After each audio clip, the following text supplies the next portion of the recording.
오늘 이 저녁에도 주님을 잊지 않고 이 자리에 나오신 여러분을 주님의 이름으로 축복합니다. 여러분, 붙잡힌 바 되었다라는 것은 무슨 뜻일까요? 우리 안에 자유가 있다는 것입니까? 아니면 자유가 없다는 것입니까? 무언가에 붙잡혔다라는 것은 일반적으로 자유가 없는 상태를 뜻하는 것입니다. 하지만 그리스도인이 예수 그리스도에게 붙잡힌 바 되었다라는 것은 자유일까요? 아니면 속박일까요? 제4차 산업이 발전하게 된 오늘날 세상은 많은 변화가 있었습니다. 사람들의 관심은 더 이상 먹고 사는 문제에만 멈추지 아니하고 삶에 대한 윤택함을 추구하는 시대가 되었다는 것입니다. 인간의 인권에 대한 문제, 그리고 인간에 대한 존엄성과 존중함의 시대가 열리게 되었고, 사람들의 지식의 수준도 어떻게 되었습니까? 지식의 수준도 올라가게 되었던 것입니다. 그리고 이러한 발전된 시대는 우리에게 여러 가지의 윤택함을 선사하게 되었지만 반대로 여러 가지의 부정적인 모습을 발생시키기도 하였던 것입니다. 어떤 모습일까요? 그것은 바로 남이 아닌 나 자신을 너무나 중요시하는 그러한 사회가 되었다는 것입니다. 그리고 겸손함을 상실하고 교만이 높아져 버린 그러한 사회로 점점 변해가고 있다는 것입니다. 그리고 이러한 부정적인 모습으로 인해서 교회 공동체 안에서도 부작용이 일어나게 되었는데, 그 중에서도 가장 심각한 부작용 2가지가 발생하게 되었습니다. 먼저 첫 번째는 사람들이 더 이상 성경을 따르지 않는다는 것입니다. 무슨 말입니까? 성경을 하나님의 말씀으로 보지 않고 그저 옛날 이야기로만 치부하고 하나의 교훈서와 같이 그렇게 취급해버린다는 것입니다. 교회에 다닌다고 하지만 1년 내내 말씀을 제대로 보는 사람들은 손에 꼽힐 정도입니다. 또한 말씀을 전혀 모르는 이 무지의 상태로 신앙생활을 하는 사람들도 너무나 쉽게 찾아볼 수 있는 그러한 시대가 되어버린 것입니다. 그렇다면 왜 성경을 읽지 않습니까? 성경이 없어도 내가 너무나 잘 살아가고 있고 성경이 없어도 아무런 문제가 없는 것처럼 그렇게 잘 살아가기 때문입니다. 그리고 무엇보다도 나의 윤택함을 즐기기 위해서는 다른 곳에 투자할 시간이 없다는 것입니다. 다시 말해 나의 삶의 여러 공간에서 하나님의 말씀을 이 후순위로 밀어넣는 것입니다. 그리고 나의 윤택한 삶을 다 즐기고 남는 공간에 하나님의 말씀을 두고 있다는 것입니다. 나중에 여유가 생기면 읽어야지, 나중에 쉬는 날에 읽어야지, 나중에 남는 시간에 읽어야지. 다들 시간이 없다는 것입니다. 심지어 여러분, 아동부 아이들도 말씀 읽기반을 진행하면 가장 많이 하는 변명이 무엇인지 아십니까? 시간이 없다는 것입니다. 여러분, 진짜 시간이 없습니까? 스마트폰으로 드라마를 보고 유튜브를 보는 시간은 있으면서 말씀을 보는 시간은 없냐는 것입니다. 주말에 캠핑은 가고 아이들과 여행은 떠나지만 말씀을 보는 시간이 진짜 없냐는 것입니다. 만약 우리의 마음에 하나님을 위한 집을 지었다면 가장 안방에는 누가 계셔야 합니까? 당연히 하나님이 계셔야 하는 것입니다. 그런데 우리의 삶에서는 어떤 모습입니까? 이름은 하나님을 위한 집입니다. 이름은 하나님을 위한 집인데 안방과 거실은 내가 차지하고 있고 하나님은 창고에 두고 있는 것입니다. 그러면서 뭐라고 말합니까? 나중에 안방으로 모시겠습니다. 나중에 좋은 곳으로 모시겠습니다. 라고 말하고 있는 것입니다. 그나마 창고에라도 하나님을 모시면 다행입니다. 어떤 사람들은 하나님을 아예 집 밖으로 내보내고 내가 필요할 때만 들어오게 한다는 것입니다. 내가 힘들고 나에게 무언가가 필요할 때 그때만 하나님이 도와주시면 된다라는 것입니다. 그러면서 뭐라고 합니까? 나의 신앙에는 자유함이 있어. 이렇게 이야기를 하는 것입니다. 다시 말해 나의 자유함으로 내가 알아서 잘 신앙생활 하겠다는 것입니다. 여러분, 이것이 진정으로 자유함이 맞습니까? 많은 사람들은 자유에 대해서 오해하고 있습니다. 어떻게 오해합니까? 자유는 누리되 책임은 지지 않으려고 하는 것입니다. 여러분, 사회를 유지하기 위해서는 반드시 권리와 의무가 어떻게 되어야 합니까? 서로 균형이 맞아야 하는 것입니다. 그런데 자유도 마찬가지입니다. 자유를 누리기 위해서는 자유와 책임의 균형이 잘 맞아야 하는 것입니다. 하지만 많은 사람들은 책임은 온데간데 없습니다. 저마다의 자유함만을 주장하기에 이르게 된 것입니다. 그리고 이러한 자유의 시대가 도래함에 따라 우리에게 나타난 두 번째 부작용이 있습니다. 그것은 바로 사람들이 자신의 자유함에 도취되어서 하나님의 은혜를 잊어버렸다는 것입니다. 사도행전 2장 44절에서 47절입니다. 믿는 사람이 다 함께 있어 모든 물건을 서로 통용하고 또 재산과 소유를 팔아 각 사람의 필요를 따라 나눠주며 날마다 마음을 같이하여 성전에 모이기를 힘쓰고 집에서 떡을 떼며 기쁨과 순전한 마음으로 음식을 먹고 하나님을 찬미하며 또 온 백성에게 칭송을 받으니 주께서 구원받는 사람을 날마다 더하게 하시니라. 여러분, 처음 교회가 시작되었던 이 초대교회의 모습은 어떠했습니까? 44절에 보니까 하나님을 믿는 사람들이 모든 물건을 어떻게 했다고요? 서로 통용하였다라고 말씀하고 있습니다. 여러분, 이것이 무엇을 의미할까요? 모든 것이 나의 것이 아닌 하나님의 것, 즉 하나님이 주인이라는 것을 인정하고 있었다는 것입니다. 다시 말해 나에게 주신 모든 것이 하나님의 은혜로 말미암았음을 이들이 기억하고 있었다는 것입니다. 하지만 오늘날의 교회는 어떻습니까? 나의 것은 순전한 나의 것입니다. 다시 말해 내가 잘나서 그리고 내가 능력이 있어서 순전한 나의 공로로 모은 것이다. 이것은 모든 것이 나의 것이다 라고 이렇게 생각을 한다는 것입니다. 그리고 순전한 나의 것이기에 하나님 앞에 드리는 것을 어떻게 생각합니까? 아깝게 생각하거나 무언가 인심을 쓰는 것처럼 드러내려고 하는 것입니다. 한 기독교 매거진에서 미국인들의 이 헌금에 대한 조사를 실시하였습니다. 그런데 결과가 어떻게 되었을까요? 여러분 잘 보이시지는 않겠지만 기독교인 중에 이 3분의 1은 헌금을 한 푼도 하지 않는다는 것입니다. 심지어 11조를 지키는 미국인은 전체의 2.7%밖에 되지 않는다는 것입니다. 그렇다면 우리나라는 어떨까요, 여러분? 우리나라도 마찬가지인 것입니다. 지금 한국 교회의 이 대부분의 헌금은 누가 하고 있을까요? 대부분 60대와 70대가 하고 있는 것입니다. 그렇다면 20년 뒤에 한국 교회는 어떻게 되겠습니까? 무언가 변화가 필요한 것입니다. 또한 사도행전 2장 46절에 보니까 날마다 마음을 같이하여 어떻게 한다고 합니까? 성전에 모이기를 힘쓰고 떡을 떼며 기쁨과 순전한 마음으로 음식을 먹는다라고 말씀하고 있습니다. 무슨 말입니까? 이들이 하나님의 말씀을 너무나 사모하여서 날마다 교회에 찾아와 하나님의 말씀을 나누고 모이기를 힘썼다는 것입니다. 그리고 이러한 하나님의 말씀이 이들의 기초가 되어서 공동체의 유익을 도모하였다라는 것입니다.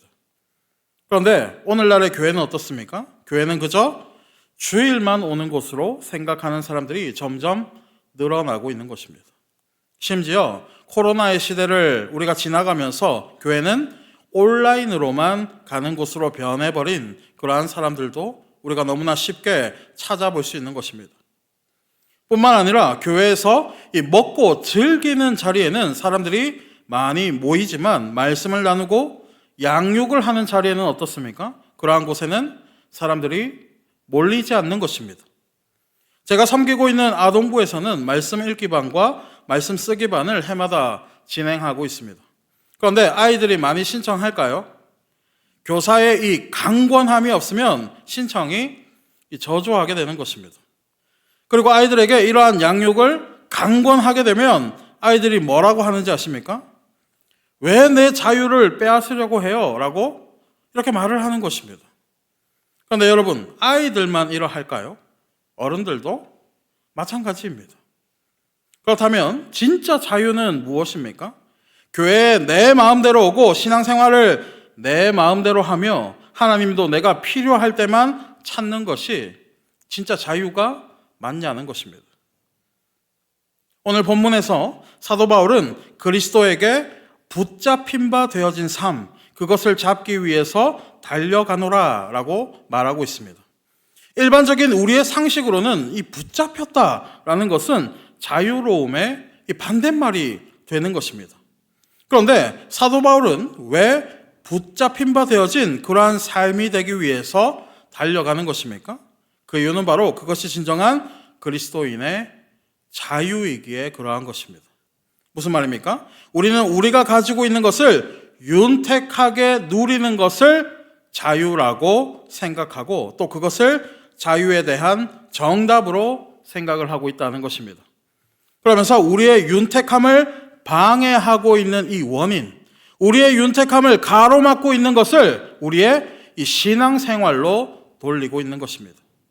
주말에 캠핑도 가고 싶고 공원으로 놀러도 가고 싶고 여행도 자유롭게 가는 그러한 것을 누리고 싶은데 무엇이 그 계획을 방해하는 것입니까? 주일 예배가 방해를 하고 주중 모임이 방해를 하고 구역 모임이 그 모든 것을 방해하고 있는 것입니다. 세상에 그 누구도 내가 주말에 놀러 가는 것을 아무도 뭐라고 하지 않는데 유일하게 누구만 뭐라고 합니까? 교회에서만 뭐라고 하는 겁니다. 그렇게 유일하게 뭐라고 하는 이 교회가 마치 방해물처럼 느껴지는 것입니다.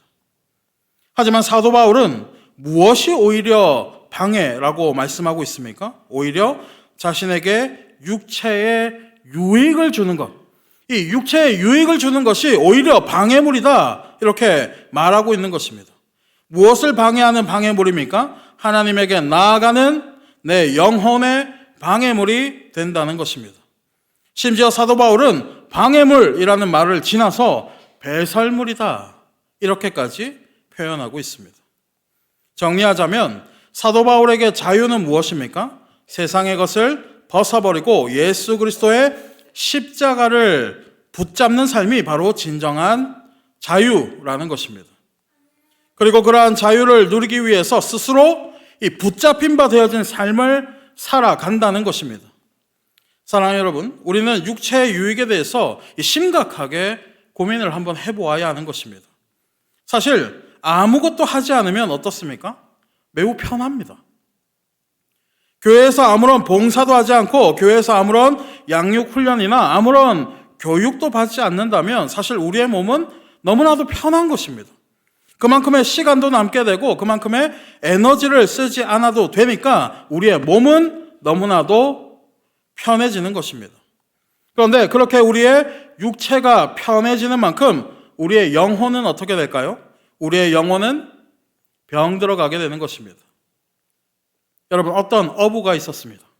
이 어부는 먼 바다에서 이 청어를 잡는 일을 하고 있었는데 이 어부에게는 한 가지 고민이 있었던 것입니다. 어떤 고민이었을까요? 그 고민은 바로 청어가 이 오랜 시간을 견디지 못하고 자꾸만 죽어버리는 것입니다. 그런데 이 자신의 옆에 있는 어부를 보니까 이 어부의 청어들은 오랜 시간을 보내었음에도 불구하고 이 팔팔하게 살아있는 것입니다. 어부는 생각했습니다. 어떻게 청어들이 아직도 살아있지? 그런데 이러한 의문을 품었을 때에 청어들이 모여있는 수조에 한 마리의 메기가 보이는 것입니다. 여러분, 왜 메기를 풀어놓는 것입니까? 천적인 메기를 피하기 위해서 청어들이 몸부림을 치는 것입니다. 그리고 그러한 몸부림으로 인해서 청어는 더욱 큰 에너지를 얻게 되고 오랜 시간을 견딜 수가 있게 되는 것입니다. 마찬가지입니다. 우리 역시도 이 몸부림을 쳐야 하는 것입니다. 물론 몸부림을 치게 된다면 우리의 육체는 조금 고단하고 힘이 들지도 모르겠습니다. 하지만 우리가 이렇게 몸부림을 치면 몸부림을 칠수록 우리의 영혼은 어떻게 됩니까? 우리의 영혼은 살아나게 되는 것입니다. 교회에서 진행하는 훈련이 있다면 적극적으로 참여하고 이 교회에서의 모임이 있다면 조금 귀찮더라도 참여를 해야 하는 것입니다. 그리고 이러한 모습으로 우리는 몸부림을 쳐야 하는 것입니다. 잠언 6장 9절에서 11절입니다. 게으른 자여, 네가 어느 때까지 누워 있겠느냐? 네가 어느 때에 잠이 깨어 일어나겠느냐? 좀 더 자자, 좀 더 졸자, 손을 모으고 좀 더 누워 있자 하면 내 빈궁이 강도같이 오며 내 곰핍이 군사같이 이르리라. 여러분, 움직여야 합니다. 적극적으로 교회에 나오고 모이기를 힘써야 하는 것입니다. 어떤 사람들은 이렇게 이야기합니다. 아니, 교회에서 예배만 잘 진행해 주면 되지 이 양육 같은 건 왜 합니까? 여러분, 교회의 본질이 무엇입니까? 교회의 본질은 예수님께서 몸소 보여주신 가르치고 전파하고 이 치유하는 사역을 그대로 실천하는 곳입니다. 그런데 이러한 사역이 불편하다고 느끼게 된다면 과연 교회는 무엇을 해야 하냐는 것입니다. 흔히들 목회자를 향해서 사역자라고 표현을 합니다. 여러분, 왜 목회자를 사역자라고 부릅니까? 여러분의 영혼을 살리기 위한 하나님의 이 명령을 받았기 때문입니다. 그렇게 그러한 영혼을 살리기 위한 일이라면 목회자는 어떻게 해야 합니까? 설령 그것이 여러분을 불편하게 하는 이 매기와 같은 일이라 할지라도 그것을 말해야 하는 것입니다. 설령 여러분에게 미움을 받고 여러분에게 안 좋은 소리를 듣는다 하더라도 하나님의 명령이라면 어떻게 해야 합니까? 기꺼이 받아들이는 것입니다. 그대로 진행하는 것입니다. 어떤 분은 이야기합니다. 아니, 목사님은 나만 만나면 필사 이야기하고 통독 이야기하고 이 성경 인물 탐구 이야기만 합니까? 여러분, 그렇다면 제가 무슨 말을 해야 합니까? 영혼을 살리는 말이 저에게는 가장 우선된 말인 것입니다. 아이들은 이야기합니다. 목사님, 왜 우리의 자유를 빼앗아 가세요? 여러분, 자유를 빼앗는 것이 아닙니다. 오히려 자유를 주기 위해서 아이들에게 강권하는 것입니다. 세상의 방해물로부터 아이들을 자유케 하기 위해서 세상의 악한 것들을 아이들이 배설물처럼 토해내게 하기 위해서 이토록 강조하게 되는 것입니다. 그렇다면 왜 이렇게 강권하고 왜 이렇게 강요하는 것입니까? 오늘 본문 14절입니다. 14절 다 같이 읽겠습니다. 시작. 표대를 향하여 그리스도 예수 안에서 하나님이 위에서 부르신 부름의 상을 위하여 달려가노라. 그것이 바로 하나님께서 부르신 부름의 상을 위한 길이기 때문입니다. 그렇다면 목회자만 이렇게 하는 것입니까? 빌립보서 3장 17절입니다. 형제들아, 너희는 함께 나를 본받으라. 그리고 너희가 우리를 본받은 것처럼 그와 같이 행하는 자들을 눈여겨보라. 이 17절에서 본을 받으라는 것은 무슨 말입니까? 내가 강조하고 있는 것을 너희도 행하라는 것입니다. 다시 말해, 여러분 역시도 하나님의 은혜를 받았다면 그 은혜를 전파할 수 있는 일들을 향해서 힘쓰라는 것입니다. 그러니까 교회 안에서 여러분 역시도 적극적으로 권면을 해야 합니까? 안 해야 합니까? 당연히 해야 하는 것입니다.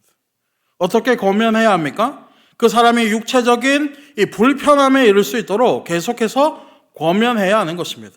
왜 그래야 합니까? 그것이 바로 영혼을 살리는 몸부림이기 때문입니다.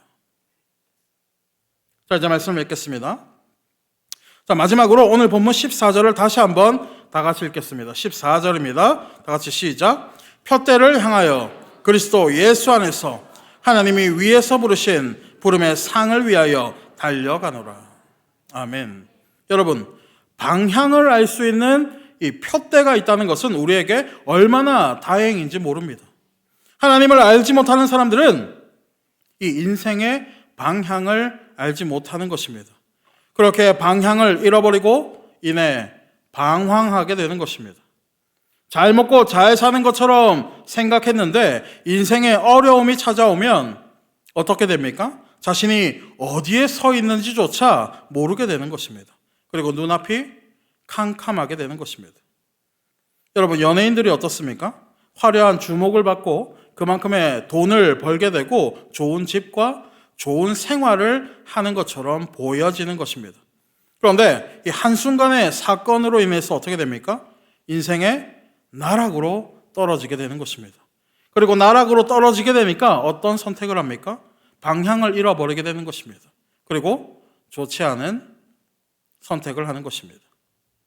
하지만 분명한 표대가 있다면 어떻습니까? 방향을 잃어버리고 어둠이 찾아온다고 해도 우리에게는 걱정할 것이 없는 것입니다. 왜 그렇습니까? 이 그리스도의 표대가 밝게 빛나고 있기 때문입니다.